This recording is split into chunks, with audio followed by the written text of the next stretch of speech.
Streets and Scholars, Alex Alonso and FG, here to bring you another banger. And man, I was checking out your Dallas Cowboys, man, and I was feeling the pain a little bit, man. No doubt. I definitely was feeling, man. Baby boy, my son, he took it real hard, man, and the thing about it, Alex, is, we can't go out there and play for him, man. They got to go out there and get it done, man. But, the boy dad can let me down again, man. Especially, you just reached a major milestone, so I guess you was hoping to get a little gift from the Cowboys on your hell of a milestone that you just reached in life. No doubt, man. I thought they was gonna bless me, and the thing about it, like I say, my birthday was the very next day after the game, man. I got this I'm talking about a tight ass Cowboys jacket, and they didn't even give me a week to wear it. They didn't give me a week to go out there and, man, let me show y'all what I got. But yeah, man, it was disappointing being that, that game could have been won and they just didn't get it done, so that's what made it hurt. They would have just came and blew us out or came and just smothered us, that's one thing. But, that game was winnable and they just didn't pull it off like usual. It was very close, 19-12, just one score. One score, man. So, it's what it is, man. They got to do something. Yeah, I figured that those two interceptions that Dak threw, which I believe one turned into a field goal for the Niners, and the other one might have been a touchdown, if I remember correctly. I think it was a 9-point swing all the way around, but like I say, man, these dudes is need to be an overhaul from the top down, bro. And they keep going out there getting their ass whooped. Dak don't play with no passion. The head coach don't seem like he had no passion. And if you can't motivate your team, and Patrick Mahomes the other day, man, hurt leg, running around on one leg, throwing passes, you know what I mean, man, that's will, that's want, that's, and you got to have that fire. If you don't have that fire, I believe you'll never just be a true champion. But the way they played last week, when they scored over 30-something points, it looked like that's the Cowboys that was hungry. No doubt. They went out there, man, that game and played their ass off, man, and didn't see the same hunger, but also when our kicker missed that first field goal, that point after touchdown, I think that let some of the air out of them too. Like, damn, we worked all this hard to get down here to score a touchdown, bro. You can't even kick it 25 yards. So I believe it's a multitude of things, but I can say that I do believe if Tony Pollard hadn't got hurt in that game, I still think we would have pulled it out even with Dak 2 picks, to be honest with you. Hey, I didn't realize the kicker was so sorry. Man, he missed like 3 in a row. Shit, he missed. Last game he missed 4 in a game. So I feel he got paid off or something, bro. Somebody just threatened to beat him up or something, man. But that shit pissed me off, to be honest with you. And I saw you posted that picture of you with the Dallas Cowboys shirt on when you was about, 12, 13 years old? 12 years old, man. Them Niner fans was on my ass. I had to let them know, man. 2 things I've been doing a long time, you know what I mean? And a lot of people just laugh. My wife just laughed like, man, this dude is nuts, Had to let their ass know, man. I ain't new to this shit.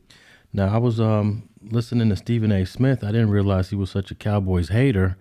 He said that he called the Dallas Cowboys fans a bunch of cockroaches because they're everywhere. Well, that's true, but this is the thing about it. I had a little get-together last night, extension of my birthday and all these things, and my nephew and them Niner fans was in there. They was in there talking shit, but what they don't realize is I heard one of the homies say, man, I hate the Cowboys.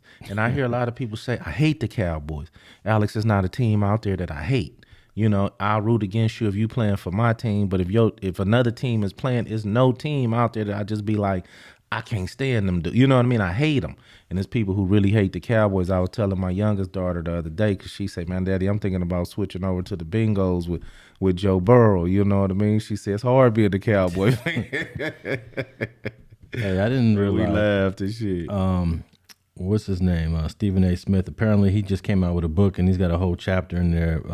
I don't know what that chapter is called, but it's basically hating on the Cowboys. Oh, no doubt, and man. He's a professional, though. Well, no. He makes it known that he hates on the Cowboys. I respect his opinion, and he in his haterism, he confesses that it's a real, and it's not the Cowboys that he say he hates, it's the fans, and because we are everywhere, we do talk a lot of shit, you know what I mean, and we haven't won nothing in a long time, but branding and marketing keep our team at the top of the TV list. Everybody want to watch us play, you know, and Jerry Jones still making a lot of money over there, even if we lose. And so that's what makes it so hard. This dude makes money even when we lose. So how are we going to win if you still making money when we losing?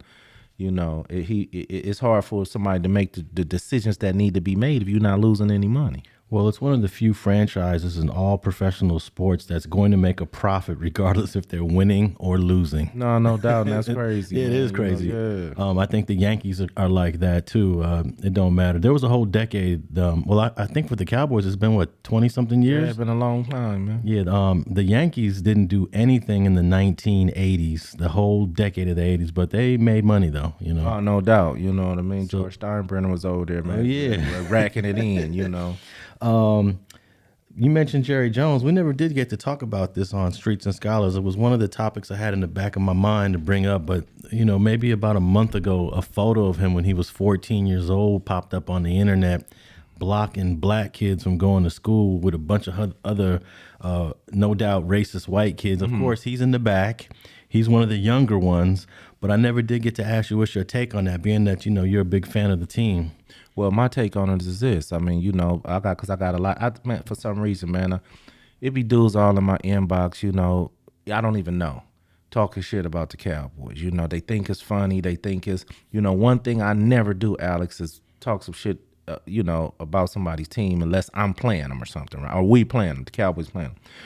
So I got a lot of questions on that, man. Your owner is a racist, and your owner is, man, all of them are almost as racist. It's not a black owner in the NFL to this day, bro. That hasn't been voted on by not just Jerry Jones. You know what I mean? It has to be a multiple variety of owners that's blocking, you know, African Americans from owning a NFL franchise. We have the people that can do it, you know. So a lot of wealthy black people that could put the money together and own a team. They just not letting them do it. So go specifically back to the picture.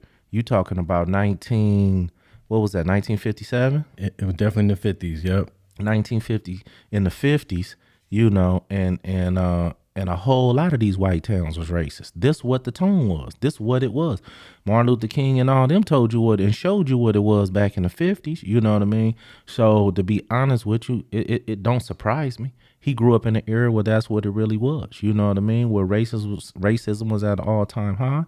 He could have had, I'm sure his grandparents and parents could have been, you know, racial, you know, racist, you know, and when I say that, I mean by default, just based on we grew up in a town with 200 white folks and 10 black people, you know what I mean? And it's just what it is, you know. So I didn't take it too hard like that. Now he claimed I was just there to see what was going on. You know what I mean? You know, that is kind of funny. Yeah. You know, but he might be able to get away with that, right? Because he's in the back. No, he's in the back, and he don't have the look on his face like some of the other dudes. Some of the other dudes was up front, look like they was like, man, we not having to get your ass up out of here, right? And he looked like he just kind of looking like, hey, what's going on? But you was with him, you was there. He had the same mentality as them, you know. And like I say, man, you know, some of these. And you could tell by how him and Al Davis run their franchise that, you know, even with the kneeling, he said, if you kneel on my team, you out of here. With the Colin Kaepernick situation, you kneel on, so he still ain't changed that much, I don't think. But I think a whole lot of owners feel the same way he do. I'm surprised that this photo just popped up like recently. This photo's been around for decades, and it just shows you, man, the internet's undefeated. And in 2020, I think it came out late 2022. We're in 2023. I'm just surprised, like now this photo's popping up. I believe some other owners got a hold of it and put it out there. Other owners in the NFL don't like Jerry Jones. You know, he's bogarting them out of a lot of situation, a lot of money, that the revenue sharing and all that. He got the biggest franchise out there. You know, his vote carries weight within the NFL. In the league in itself, I'm sure it's owners that can't wait for him to get up out of there as well, not just some of the, you know, fans and shit. Well, yeah, it is 1957. You could definitely tell in this photo, there's a guy in the front with a cigarette. Yeah, he looked like he with the shit. Yeah. Like, he looked like, you know. He's actually face to face with one of the black students there, so you could tell this guy's with it. Right, but I mean, just let's be fair. You know, say somewhere in an African town where no white people, all black. and this white town comes in and they want to integrate the schools, it could go either way, whether it's Asians, whether it's blacks, whether it's anytime you in a vicinity where it's multiple of one race, they could not want another race to come in and infiltrate or share their schools or workplaces or things of this nature, because they've been doing it with just them for so long. I wasn't around back in them days, but I can only imagine the tension, man, that black people had to go through, as far as you can't drink out of a white sink or use a white restaurant, man. That had to be the most humiliating thing and degrading thing, man, in the world. Yeah, man. Did it hit you a little bit when this came out, because you being such an avid follower of the Cowboys, and now people have ammunition to say, why you are fans of such a, I guess, a racist now institution? Well, yeah, my whole thing was I was around before Jerry Jones. That's true. You know what I mean? I go back to Tom Landry and Roger Staubach and and all those boys. I remember he bought the team in '89, and the way he fucked over, and I'm gonna use that term because that's what he did to Tom Landry, the legend. The way he, fired him and got rid of him, and the way he did him. He didn't even just call him in there to fire. I think Tom Landry might have found out he was fired over TV or something, you know what I mean? And so I felt that he was a piece of shit at that moment in '89, Is that when he brought in Jimmy Johnson? That's when he brought in Jimmy Johnson. Yeah. And then him and Jimmy Johnson, Jimmy Johnson blew up because he put the team together that he put together, and Jerry Jones was hating so much, he fired the man after 2 Super Bowl wins. Who fires a coach after 2 Super Bowl wins and all the coach is saying is, let me run this shit, stop interfering with my players and shit. Let me grab the players and pick the players and do what I need to do to keep you successful. He was hating so much, bro, that he fired Jimmy Johnson because he wanted to be the man. He wanted to shine. And to this day, he's never hired a GM. He picks the player, and the head coach picks the players. Dude, why are you 80 years old? Why are you in there picking players? Kick back, hire people to run your team, man, and you'll be successful. And it's almost, and it's dudes like this, like I said, I don't care for him at all. But I'm kind of certain, or I'm at an age where I could see him come and I could see him go. His son Stephen don't have the same views as he do. I believe Stephen will take the organization in a different direction. But Jerry Jones, Al Davis, and some of them guys, they was all alike, bro. They really are what they are. Just to be honest with you. Yeah, I mean, this was in Little Rock, Arkansas, man. This is like the bedrock of the South, and that's what the culture was back then. Now that your team is out, are you still going to follow the NFC Championship game between the 49ers and the Eagles, and the AFC game between Cincy and KC? Oh, no doubt, man. That Cincy and KC game can go any way. The quarterback over there, Kansas City, not at full health right now, man. So Cincinnati may pop him again, just like they did last year. If he was at full health, I would say it'd just be a great. I mean, it's still going to be a great game, but Mahomes is not at his best. As far as the NFC, of course, man, I'm an avid football fan. I would rather see the Eagles win, not just because they in our division, but because they haven't done it in a long time. The Niners haven't won one in a long time, but they've been to a couple Super Bowls and been to the NFC Championship game. They really have a solid franchise over there. And but I think the Eagles is their time. I don't even know when the last time the Eagles won a Super Bowl. It was a lot of years. But and that's just going to it. Who's to say they're gonna beat Cincy or KC? So hey man, it's the best teams are in right now. The teams that deserve they playing. We're gonna see who pull it off. Yeah, I remember Philly went to 4 straight NFC Championship games under Donovan McNabb, but I think he lost all of those. I like Donovan McNabb. Andy Reid was over there too. The Philly coach back then that was coaching Donovan McNabb today is the Kansas City Chiefs head coach. So Andy Reid, man, is a damn good coach. He's the type of coach that would never go to Dallas and coach because Jerry Jones wants to meddle with everything that the coaches do. Right now, we need to fire this coach right now that we have and go get Sean Payton. He was the coach over. He was our offensive coordinator. Then he went to New Orleans Saints. They head coach. Won a Super Bowl with Drew Brees. He just retired from coaching, but he's coming back. He's even interviewing for other jobs. He want to coach Dallas because he lives in Dallas, But Sean Payton is a no-nonsense coach. Jerry Jones are going to hire. He's only going to hire passive coaches that, kiss his ass and do what he say. Yes, man. He's not going to hire a coach. That's why he got rid of Jimmy Johnson, and he don't want a coach that's really going to come in there and do what they need to do because he wants to be the man and he don't want the coach to be the man. Well, I'm actually very impressed of your NFL knowledge, your football IQ. Shoot, we need to get you on a sports podcast, man. Yeah, man, I like that football, but at the same time, them Cowboys be stressing me. Don't nothing stress me out like them Cowboys, man. I mean, I run a smooth life, man, until I start watching them Cowboys, man. But that's my team, man. All right. I wanted to get into an update of a topic that we talked about before, Shanquella Robinson. And really the update is that there is no update. And it seems like I was going to say, damn. Everyone forgot about this case. Man, there's something going on with that. Hey, man, them people probably just going to walk, homie. Yeah, and I guess it's because it happens in another jurisdiction. It gets a little tricky when you have a crime that happened down in Mexico. But I'm a little surprised of the lack of conversation about it. But now we live in this era now, especially with the internet, especially with social media, that a story only stays a story for such a short amount of time now. No doubt, but a murder stays a murder forever. Alex. That's true. No statute of limitations. And the feds had their nose in it. Different police departments had their nose in it. This was an international thing, and could nobody come up with a solution to get this girl some justice? I mean, they dogged her out, homie. And it ain't like she was robbing somebody and she got killed and they not doing nothing about it, bro. She was dogged the fuck out, homie. I got a little clip here from the local news. This is a recent clip. Let's hear what this news clip was about on this Shanquella case. We can share some new details tonight, though, on the Mexican investigation into the death of a 25-year-old Charlotte woman while in Cabo. Mexico prosecutors discussed their investigation into Shanquella Robinson's case during a recent news conference. Robinson went missing while vacationing in Mexico with a group of friends. She was later found dead, suffering a broken neck and a severe spinal cord injury. The state prosecutor from Baja California Sur says the investigation is ongoing and that he's looking to extradite an unnamed suspect to the United States. He says Mexican authorities are also investigating others who may have been involved beyond the single suspect.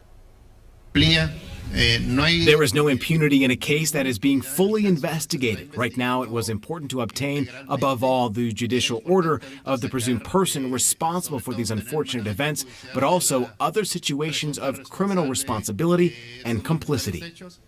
The prosecutor says the investigation is a collaboration with American authorities. He says federal investigators have requested interviews conducted by Mexican authorities of Robinson's friends who were with her on that trip. That's just the latest. That's the story that came out of the local news down in, I believe, what was it, North Carolina that they're from? Was it North Carolina? Yeah, but really there's no new information. It's the same information. We knew that they wanted to talk to or wanted to arrest one of the people that was there, but they didn't name him. And so far, no one's been arrested. Yeah, that got to be hurtful for the parents, man. I mean, I ain't gonna lie, I'd be heart broke just to know that my daughter was done like that, man. And there's no, it's they like just fuck it. Yeah, I don't. I think I would have went down there and well, now that all of them are here, all of the people that were there are here, I would have knocked on the door of every single one of those people that was involved. I probably would have been a little bit more aggressive with it. I'd been on the news already. Oh, no, motherfucker. Of the number of doors I done busted down. Trust me, bro. Trust me. There ain't no doubt about it. She would have definitely got hollered at, and that's just the real. I don't give a fuck who listening. That's just the real. You did my daughter like that, man, and then you gonna come sit in my kitchen and act like you don't know what's going on and eat my motherfucker food. You would have been the first motherfucker I would have, you know what I mean? So, hey, man, I just feel for their family. Everybody not like that, don't have that kind of temperament, but, man, that's messed up. Yeah, no doubt about it. I don't recall if we talked about. We did talk about the Takeoff case. Takeoff was the rapper from the Migos that was shot and killed in Houston, outside of a venue. They eventually arrested this dude named DJ Patrick Xavier Clark, and the only update on this case is that he had $1 million bail, and guess what? He bailed out. Shit, he bailed out, or somebody bailed him out. Yeah. Somebody that somebody loved him. So he out fighting that case. If he had the money to bail out, I'm sure he got money for attorney. He finna fight that tooth and nails, man. And, don't be surprised if shit don't go the way, the fans want it to. I'm surprised. I got a bunch of DMs and a couple of emails saying that this guy is a fall guy. They're making it seem as if there's some sort of government conspiracy involved and that he has absolutely nothing to do with it. And I'm like, how do y'all even come to this conclusion? Well, I didn't do the homework to see whose camp was he from, whose friend was it. Was he actually Takeoff and them friend, or was he the other team's, the other guy's friend? Because just because he shot him don't mean he did it on purpose. And that could be a whole nother situation that you'll be surprised who actually bailed him out, because they know he didn't try to do it. So now they know it was an accident. So now they want to try to, it can go so many ways, and I don't have an answer to some of these questions. Yeah. I do recall the chief of police from Houston said there were 2 shooters that night. Mm-hmm. And based on this arrest, we don't know which shooter he is. But they're saying, of course, he's the shooter where the bullet hit Takeoff. But my question is, I wonder if shooter number 1 was shooting in the direction of shooter number 2, and then shooter number 2 shot Takeoff, maybe on accident. No doubt. That's what I'm saying. They keeping it close to him. They not putting out as much information. They could have found out that this technically was an accident. That could have been why he was granted bail in the first place. I was surprised he even got bail. So once he got bail, even just a number before he even bailed out, for them to give him the bail like that, they may know more than we do, on which direction the shooters were shooting. Yeah, on that point you just said about you surprised he got bail is because we were talking about the Cain Velasquez case, which was not a murder, right? And they wouldn't give him bail for 8 months or something, 9 months. No doubt, and this is a murder. Young Thug is not technically charged with a murder. Neither was Gunner, and neither one of them guys got a bail. So I'm wondering, like I say, do they know something we don't, or is it some special circumstances, or is this guy's? And I believe, I don't know if this guy's what his arrest record looked like, but he's out, bro. Yeah, but he has one other arrest that resulted in a homicide where I think the case was dismissed on him, or I'm not sure. I might have to check on that. It was something of that nature. I don't want to bring that up, but it was something of that nature if I can't recall. Yeah, and but that goes to show he's not new at shooting either. So that's why another reason I was surprised that he got a bail. But because that case either got dismissed or he beat it, I think it's unfair to even hold it against him. It's nothing that should even. I know on the internet people are going to talk about it. Oh, he has this other case, but in the court of law, it's irrelevant. It's irrelevant in the court of law, Alice, but it's not irrelevant in your mind and heart. You know what I mean? So if you in a situation where you hear somebody got a problem, your lawnmower come up stolen, you found to hear who did it, and he stole somebody else's lawn, or was accused of stealing somebody else's lawnmower before, you kind of gonna be like, maybe he did steal it. You know what I mean? Yeah. That don't mean he did, and just because if he was exonerated from the other case, then you, like you say, you can't hold it against him, man. But sometimes in the back of your mind, you use that shit. But him getting $1 million bail is the way it's supposed to be. The way that Cain Velasquez did not get a bail, that was ridiculous on the part of that judge, Shalana, black female judge. Yeah. And also in Young Thug's and Gunner's case, it's ridiculous that they didn't get bail because the lawyers were fighting it. The lawyers were saying, why are you not giving these guys bail? You got no reason. And they said, oh, yeah, we got a reason because there's a text message that said that he was going to do something crazy or something that they interpreted as being crazy. So they were denied bail, but Gunner should have got a bail for the same amount, $1 million. Young Thug should have got a bail. And Cain Velasquez bail actually should have been lower than $1 million. I forget what his bail was, but he should have got his bail immediately. He didn't, but eventually 8-9 months later, he got his bail. He's free. And his next court date is in March. and they're going to be setting a trial date for that case that everybody's going to be paying attention to. Yeah, no doubt. He's fighting for his life in that case because they're trying to wash him up, even though it's not even a murder. It's a guy that got shot. I think he got shot in the arm or the leg, and I feel like he was in his he was defending his family's name, I would say. No doubt, but he chased him down. He shot into a vehicle with multiple passengers. They gonna try to use all that to railroad him, but when you get down to the facts of the case, when it comes to a jury, I think a jury gonna have more compassion on why he did it. Especially the ones with kids. His defense attorney is gonna definitely want jurors to pick jurors that have children or kids that are in daycare age, or even just kids. Period. Moms. Dads. Who you showed that they're compassionate about their children. Man, them the dudes he gonna want on that jury. Well, it's funny to see when he was going to court, the people outside the courtroom, the courthouse, were basically fans for Kane, saying that Kane should be free. Usually you got people outside the courthouse that are for the victim. Right. They're for the defendant. So I think it's going to be tough. Public opinion is already on the side of Cain Velasquez. No doubt. That's why I say in a jury trial, he may come out better than he would taking the deal, Hopefully he gets a good jury there out of the county up there. All right, let's talk about the Oath Keepers, man. Remember we talked about what was this guy's name that was found guilty?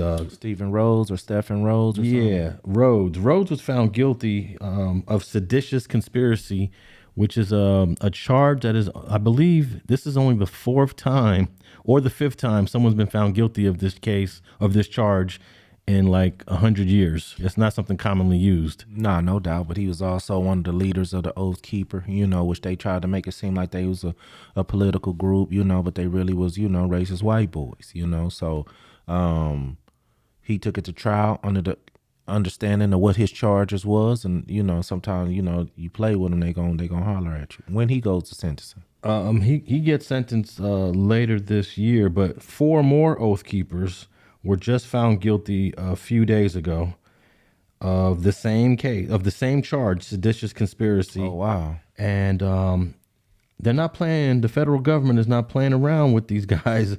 They're finding them all guilty. I don't think not one single person who decided to take this case to trial has won. No doubt they haven't, but they trying to show them something they not learning. Way back when they got the first guy.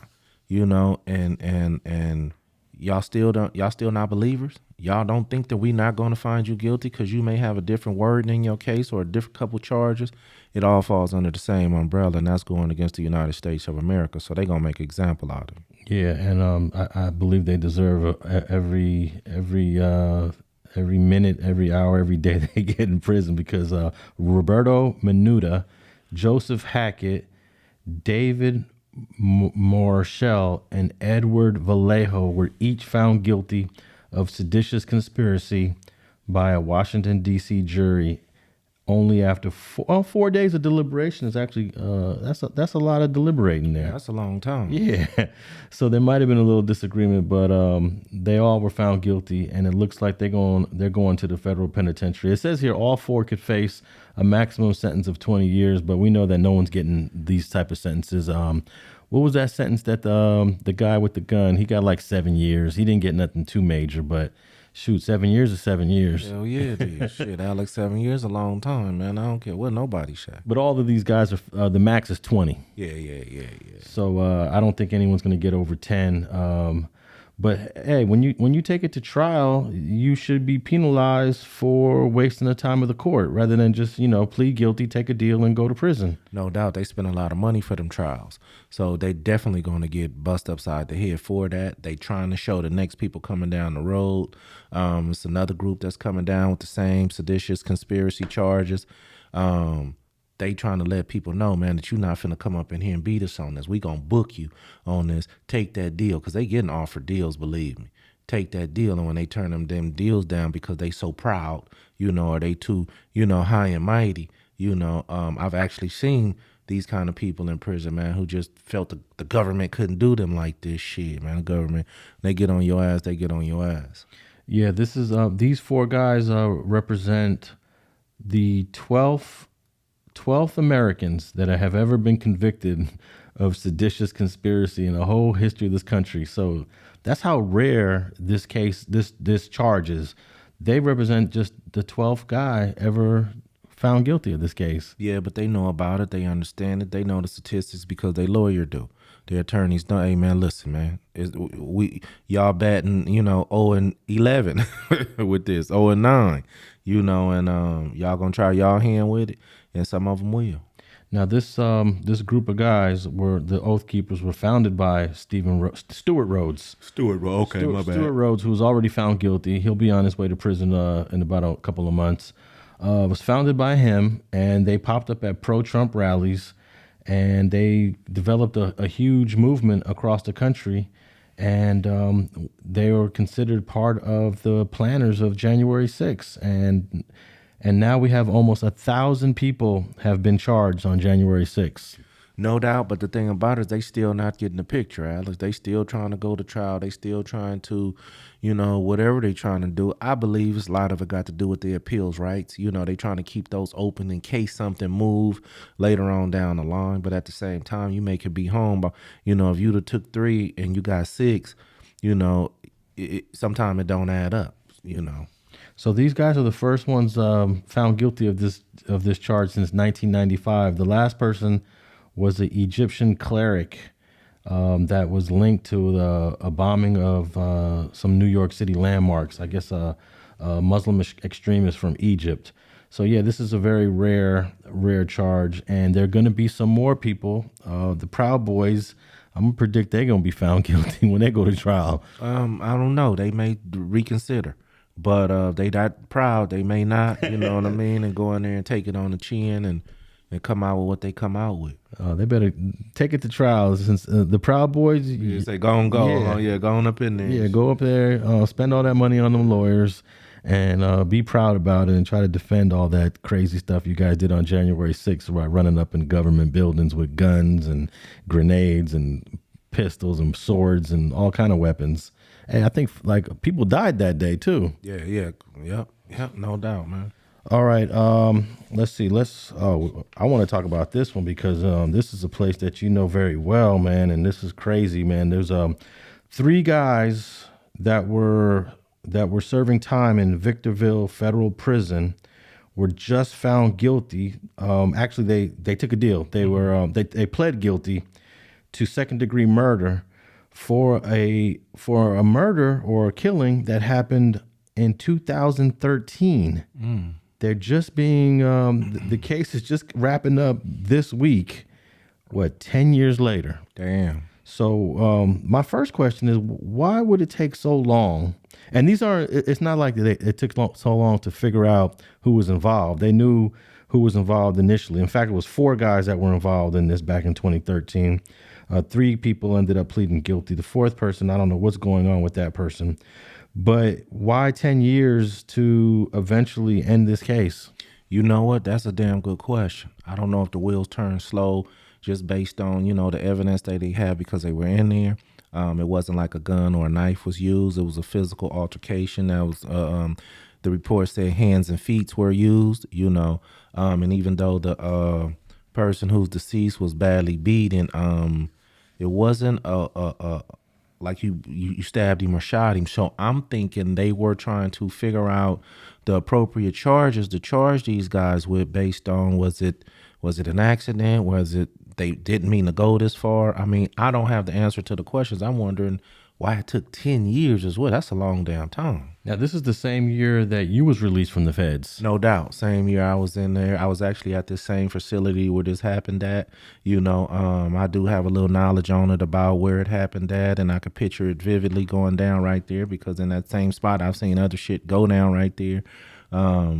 From what I'm hearing, it happened in the evening time, nighttime. So, the cameras might have couldn't get a good shot at them, but they immediately got these guys.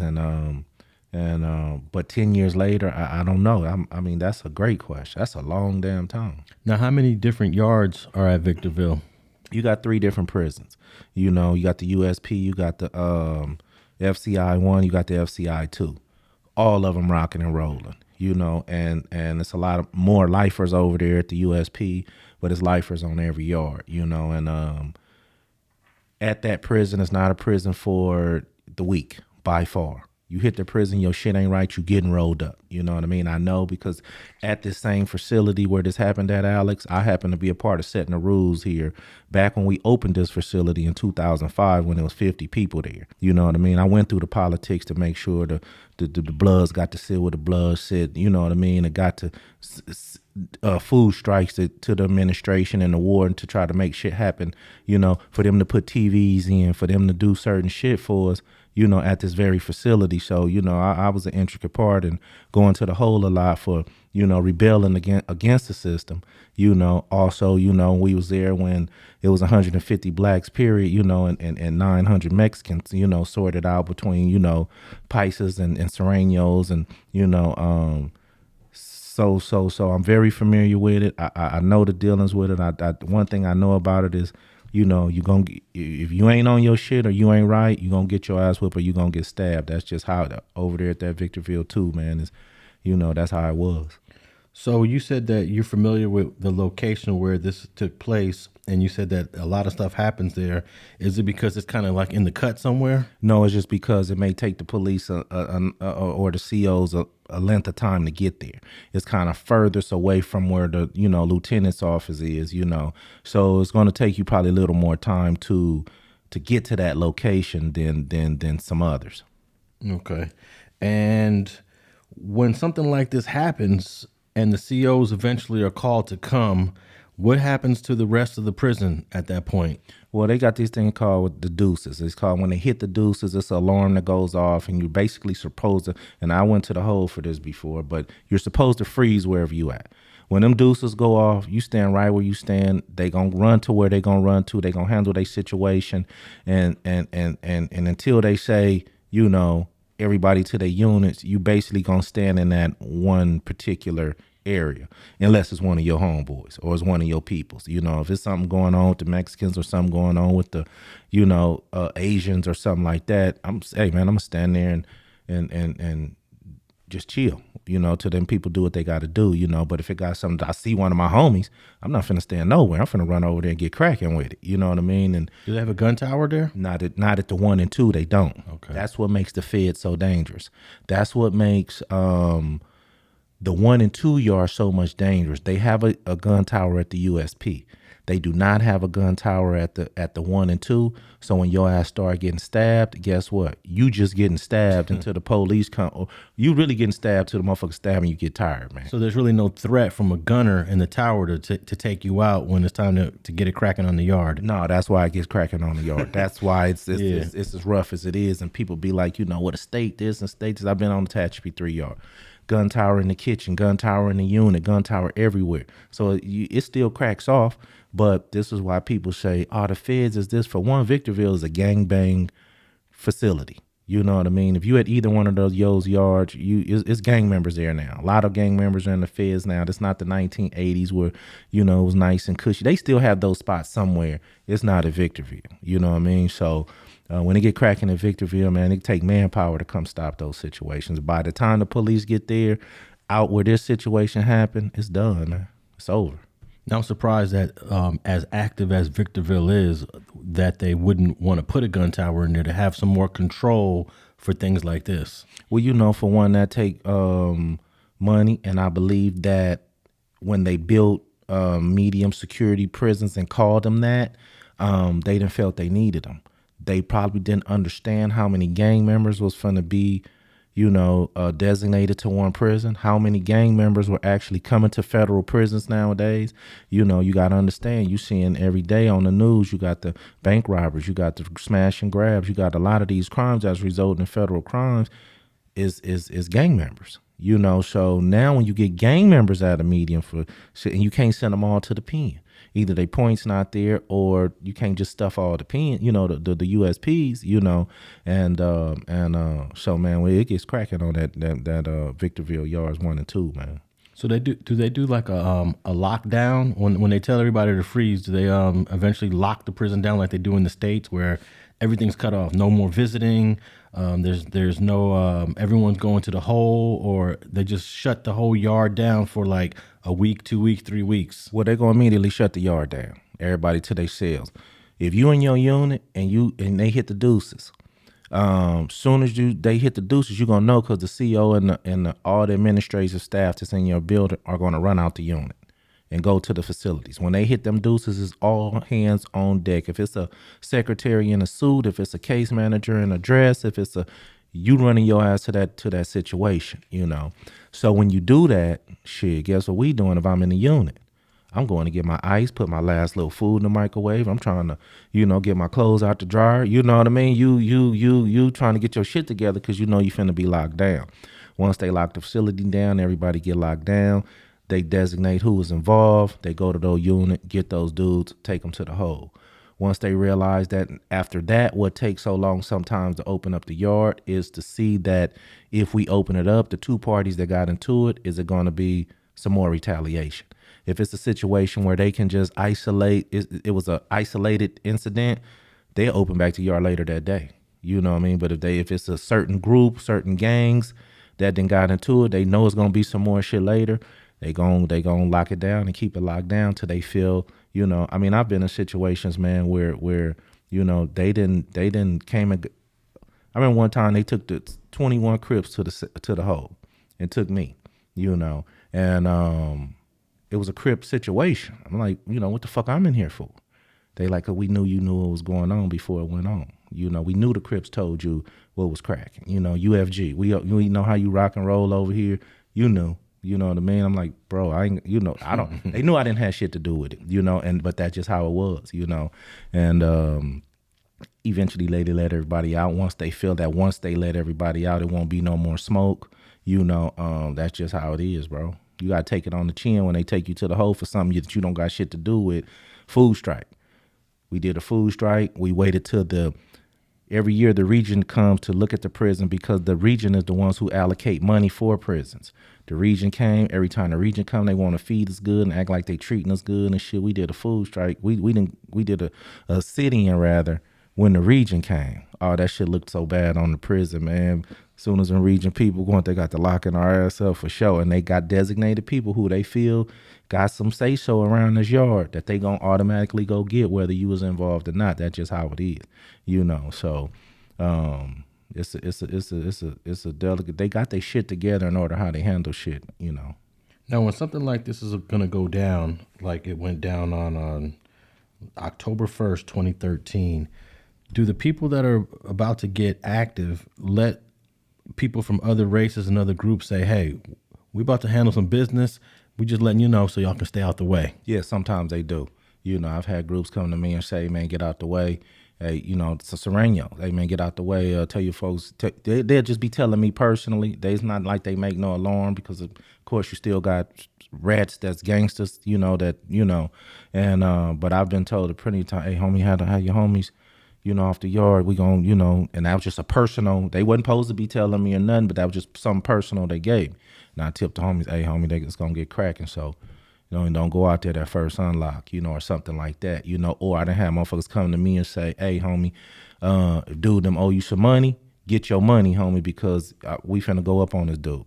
And I done had to go do it before. Hey, homie, you owe the homie some money, run that, and, man, what's up, FG? No, I just need that bread, homie, and you gotta, it's just business, but sometimes it don't. I don't know if this was a planned attack or if dude disrespected them out on the yard, or something of that nature, and it just went down how it went down. So in that case, no, you wouldn't get a tip off. You would just see it cracking, But sometimes, some of these things are well planned. Yeah, because they actually charged 4 people for assaulting and killing this guy. Xavier Sandez is the guy that got killed on October 1st of 2013. And they charged 4 people. A guy named Patino, who was 39 out of Riverside, Ruiz, who was 48 out of San Diego, Villegas, 41 from LA, and Reyes, 37 from LA. But what's crazy is the Patino, this guy was only serving a 16-month sentence, and now he got caught up in a whole case that's going to probably end up costing him probably 20 years. Nah, no doubt. You know, and that's the unfortunate shit about prison.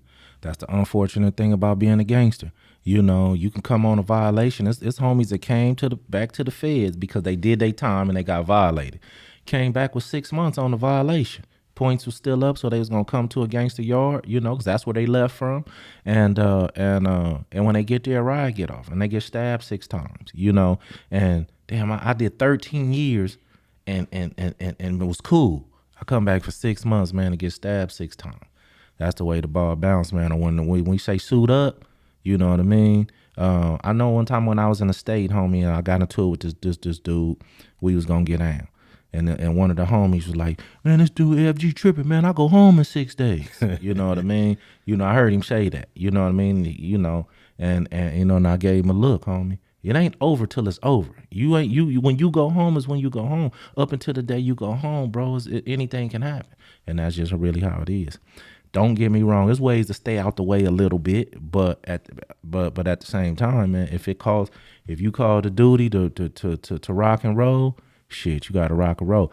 They situation though could have been some shot caller shit. He could have got called. I don't give a fuck how much time you go. Y'all, you go handle that. It could have went down like that. You know, shit. They was from San Diego, Los Angeles, and somewhere else. That wasn't a one gang thing. That wasn't like that was some 18th Streets, or that wasn't like that. You get what I'm saying? Somebody, you know, bigger than them probably shit. They mean y'all make that happen. And they had to make it happen. Yeah, I was checking that out, that they're all from different parts of the state. Yeah. Riverside, San Diego, and the other two are from LA. And that's kind of messed up. Like, if you're on the yard and you're called to duty, I mean, why not just pick the dudes who's doing at least 150 months, you know, and they ain't got as much to lose as a guy that's got 1 year left. Nah, no doubt, but that ain't how gangster shit work.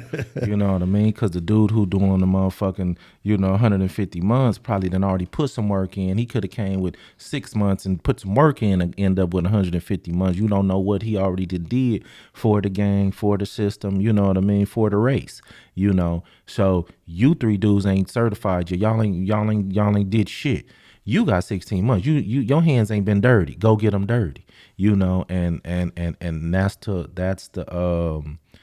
that shit works sometimes. I remember one time, like I say, it was a couple homies that they had big homies on the yard from their neighborhood, you know, and they big homies told them go up in that cell and handle that, you know what I mean? Go up in there and stab the shit out of dude, you know, and I just happened to be so cool with one of the youngsters and shit, and he was like, man, hell, you know, I ain't never did that shit, you know what I mean, man? I don't really know what to do.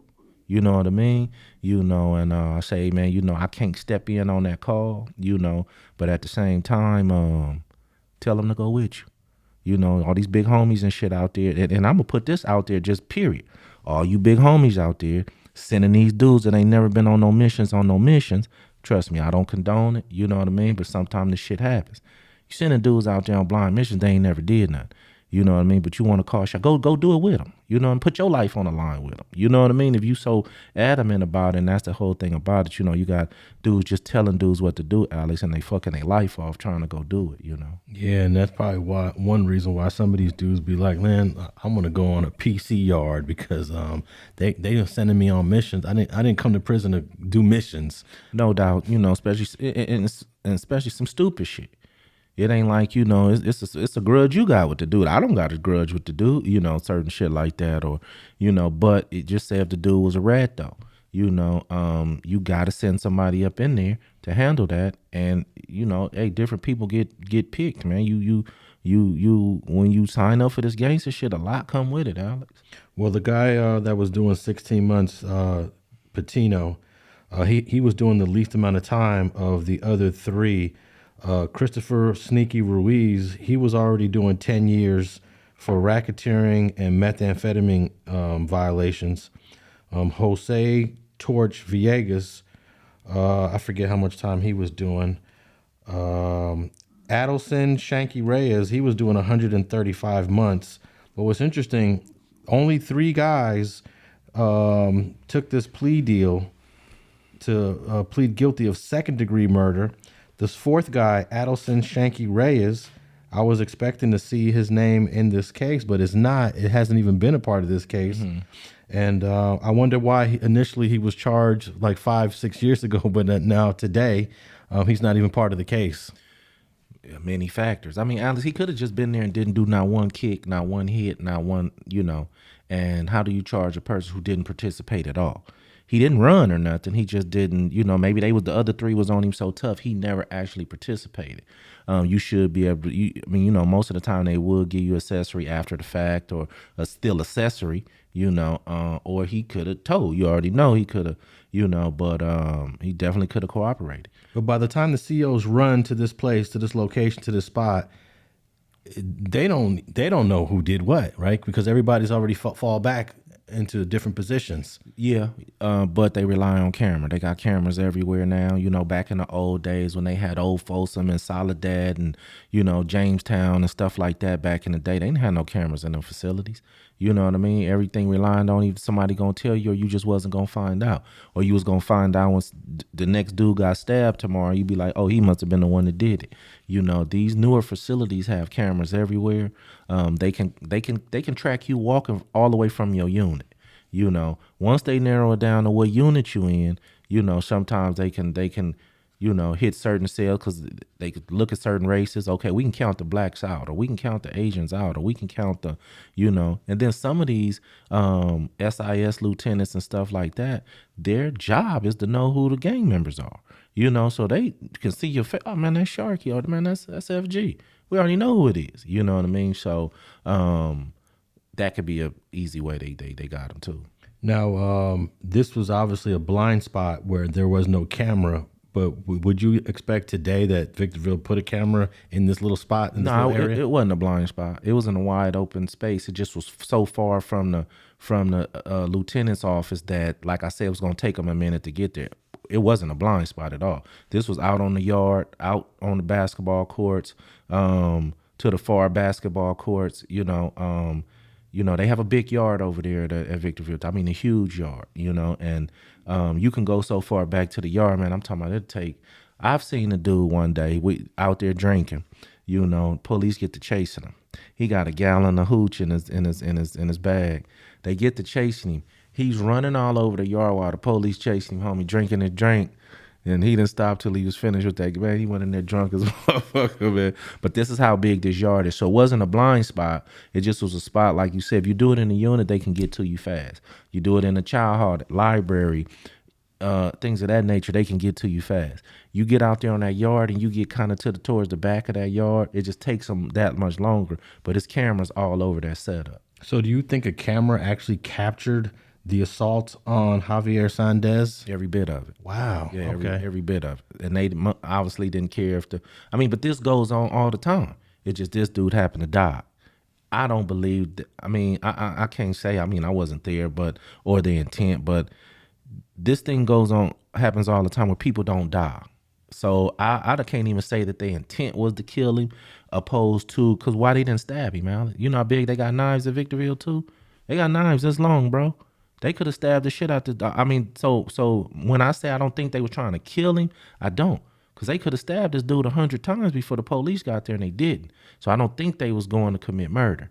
I think they was going to just beat this dude so bad that they going to send him to the hospital, get him off the yard and all that. But I think they expected this dude to die.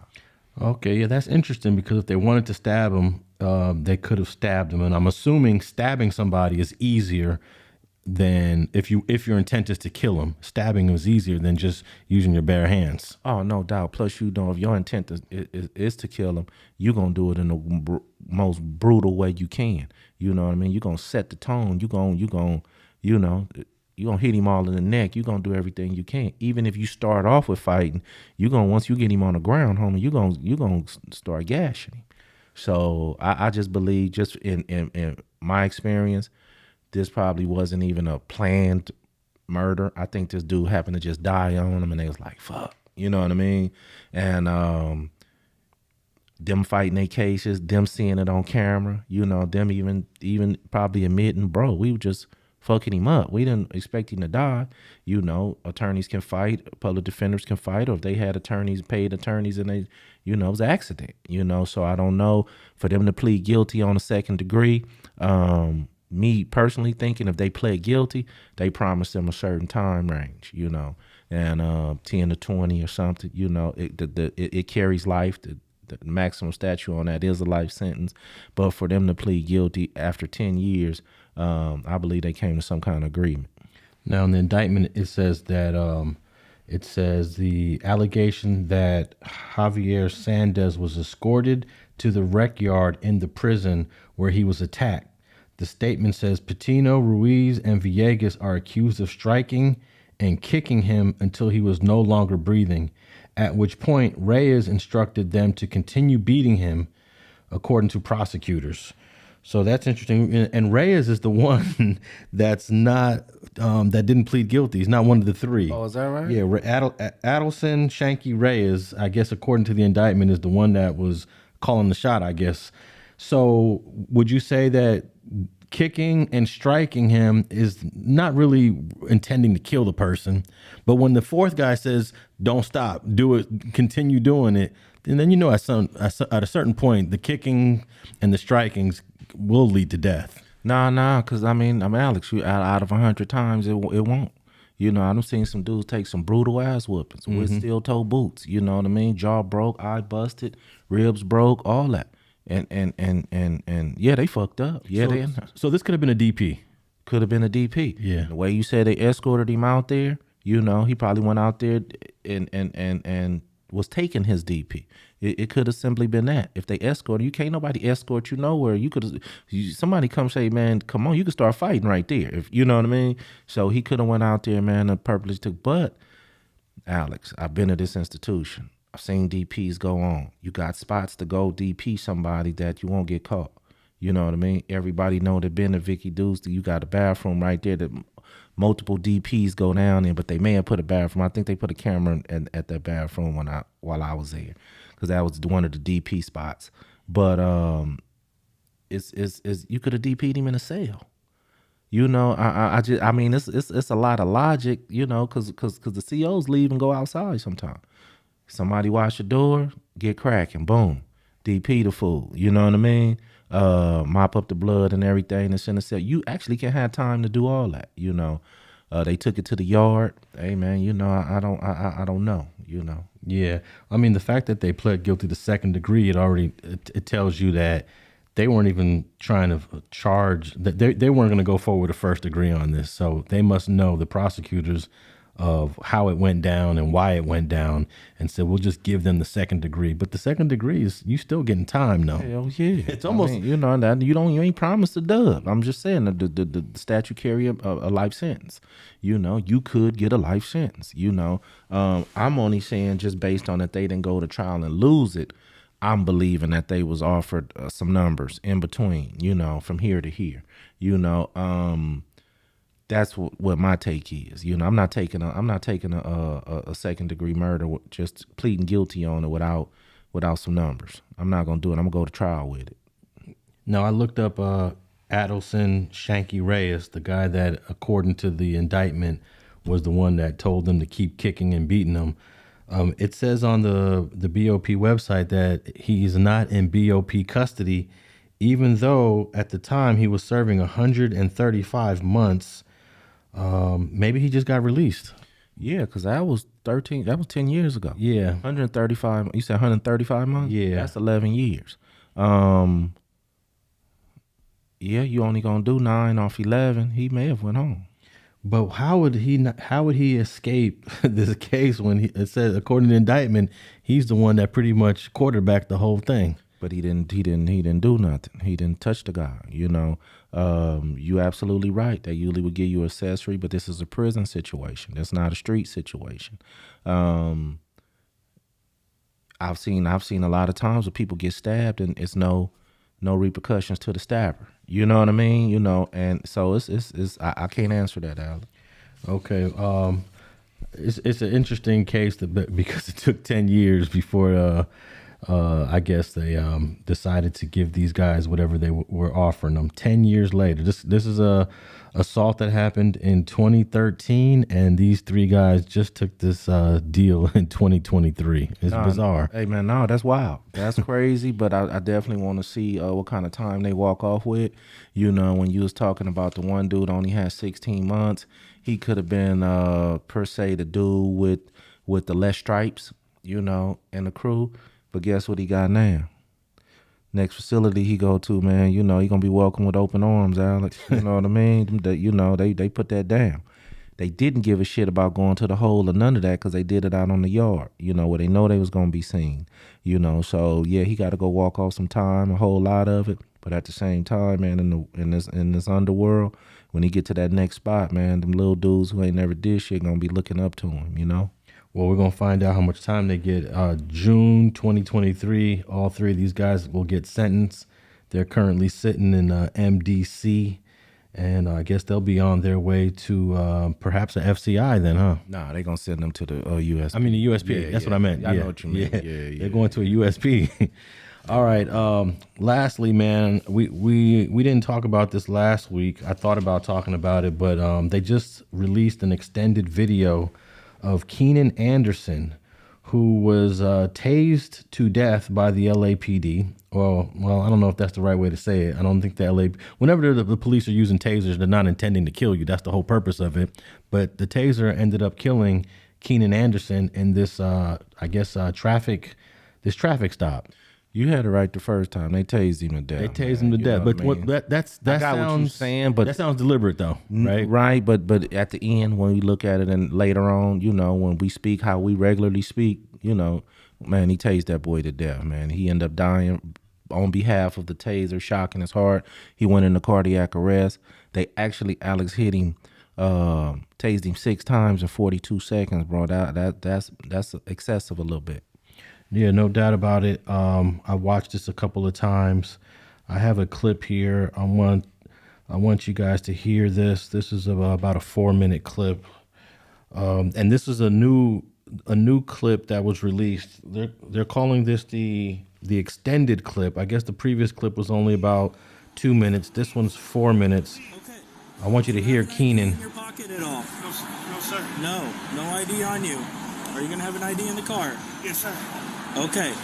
Please.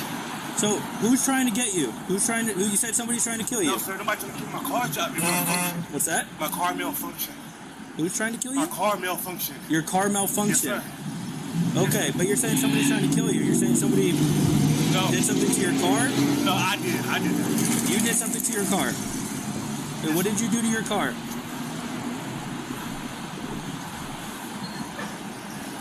What did you do to your car? I lost my key fobs, and then I think that I needed air in my tire. I didn't have no. Can I see a lawyer? What do you need a lawyer for? I need a lawyer, sir. Okay, we're still trying to figure out everything that's going on here, okay? All right? What's your name? Keenan? Keenan Anderson. Keenan Anderson. Okay, Keenan. Where do you live? If you want to have somebody see you. Please. Okay? Please. Just sit down for me a second here, okay? Please, look, sir. Sit down for me. Sit down. You're putting a thing on me. Sit down. Making I'm me not hot. putting anything. Come here. Please. Sit down over here. Please. I don't want you in the road. Please. Come here. I don't want you in the road. Come here. Please. Come here. Please. Come here. Please. Please. Come here.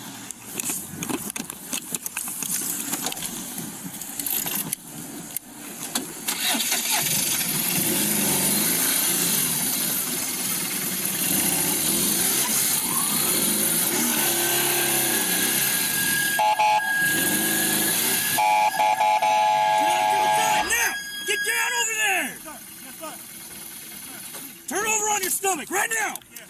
Turn over on your stomach right now. Turn over. Yes. Turn over. Yes, sir. Over on your stomach. Get over on your stomach. Hold on. Okay. Please, Get sir. down. Please don't do this. Please don't do this, sir. Please. Help me, please. You know what? Help me, Let my please. hands go. No, please help me.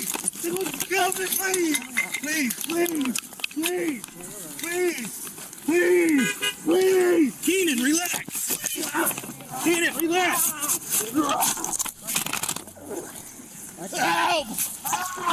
They're trying to kill me! Hey, stop, I'm gonna tase you! Help!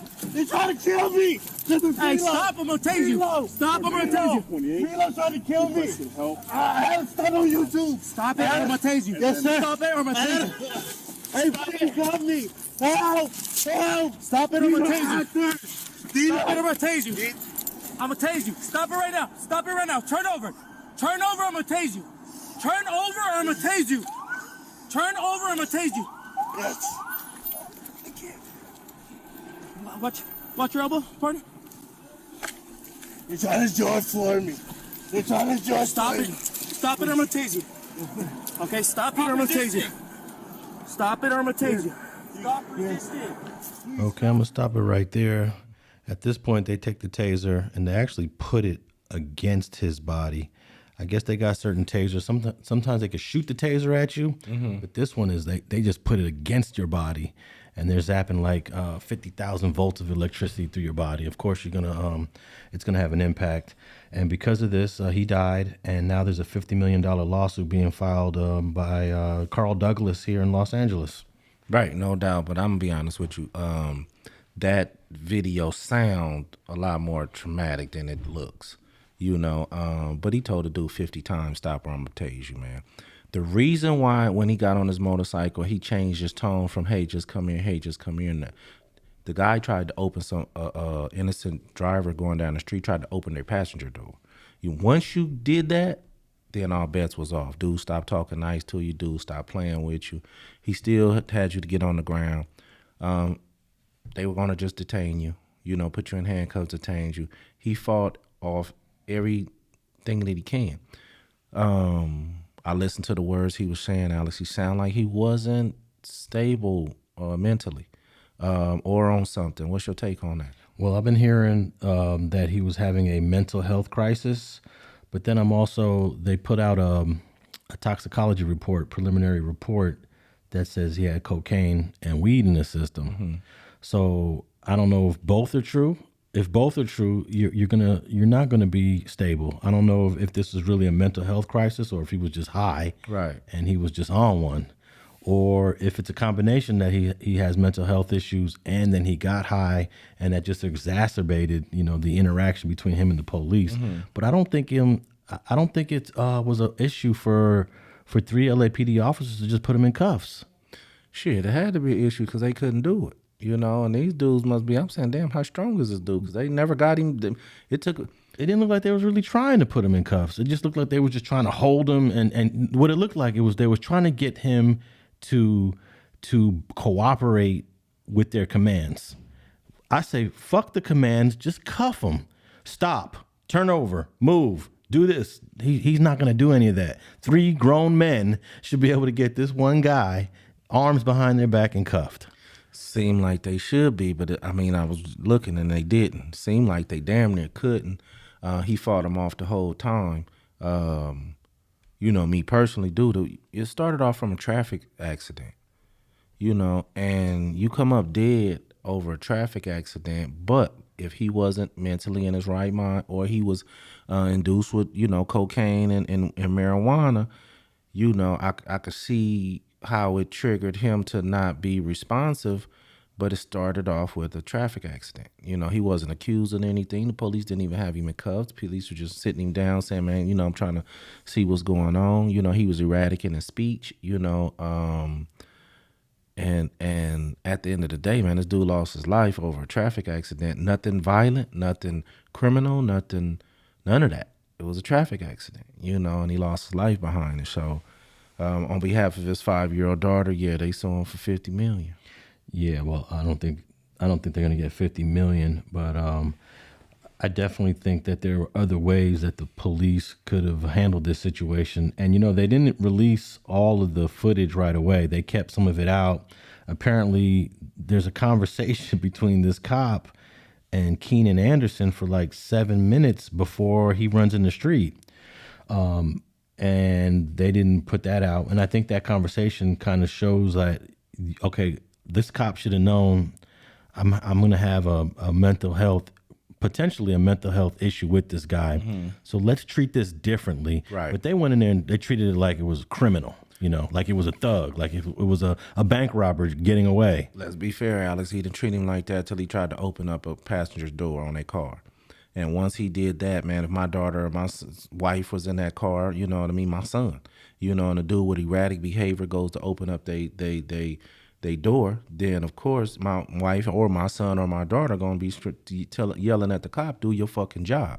You know what I mean? And so I do know up until that point though, the officer was just like, come here, man, come here. He was treating it like a mental health patient. He didn't slam dude on the ground. He didn't handcuff dude when he was sitting on the ground. He didn't do none of that. When dude was walking out on the street, he said, hey, man, come on back. No, come on, Keenan, come on back. Called him by his name and all that. Come on back. When he grabbed that handle on that door, dude jumped on, man, he went over there and lay on the ground. It changes the game.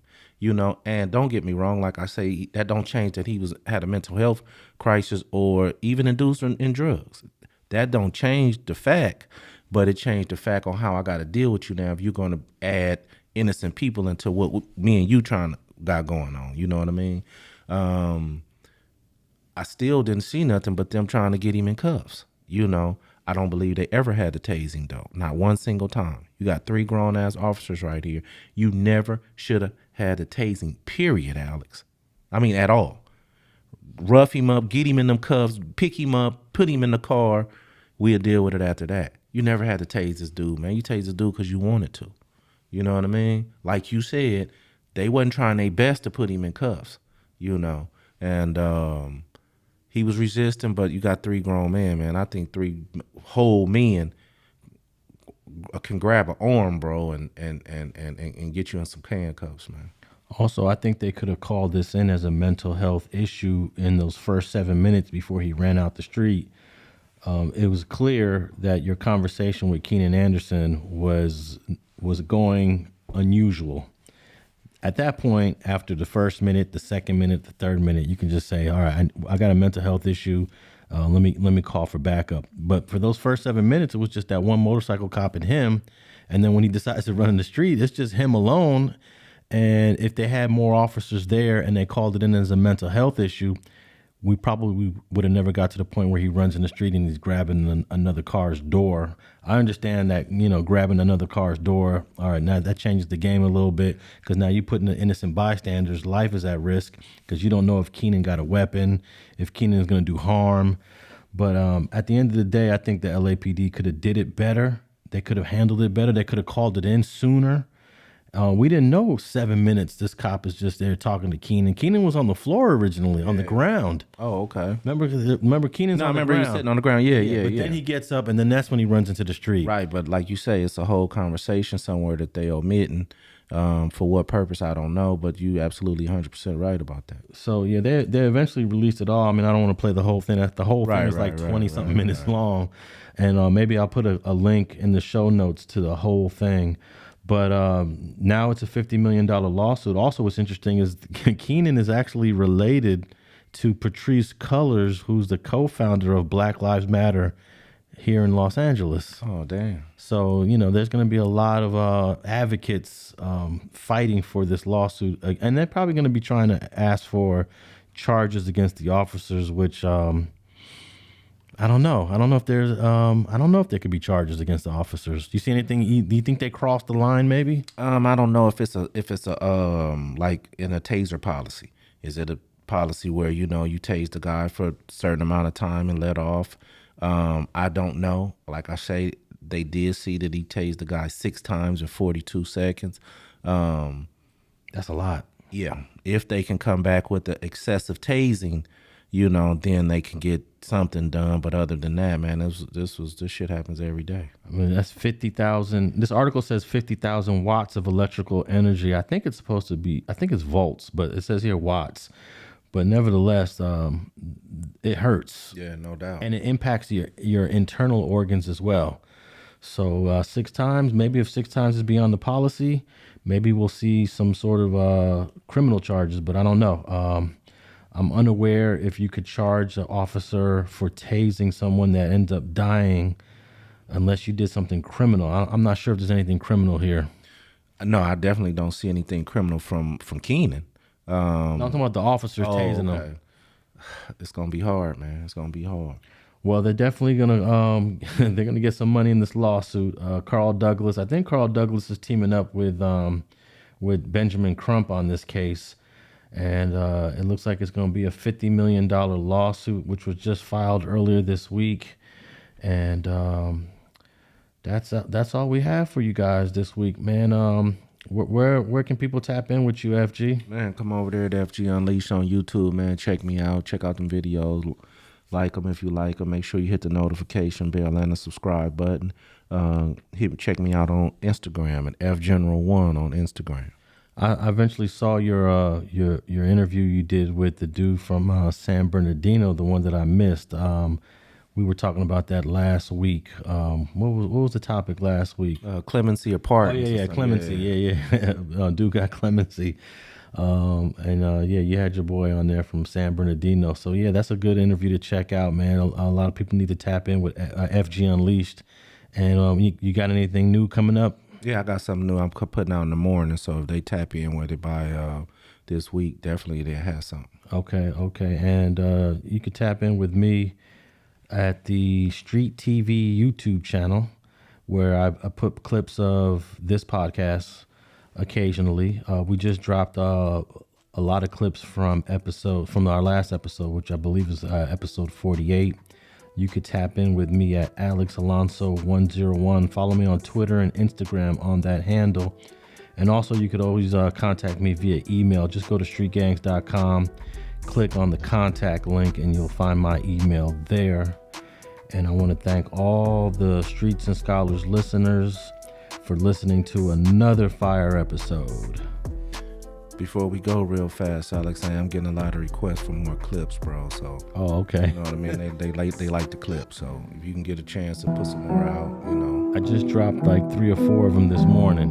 Cool. So tap in with all those clips, support those clips, hit those clips, and run those numbers up. We'll really appreciate it. And thanks for listening to another fire episode of Streets and Scholars.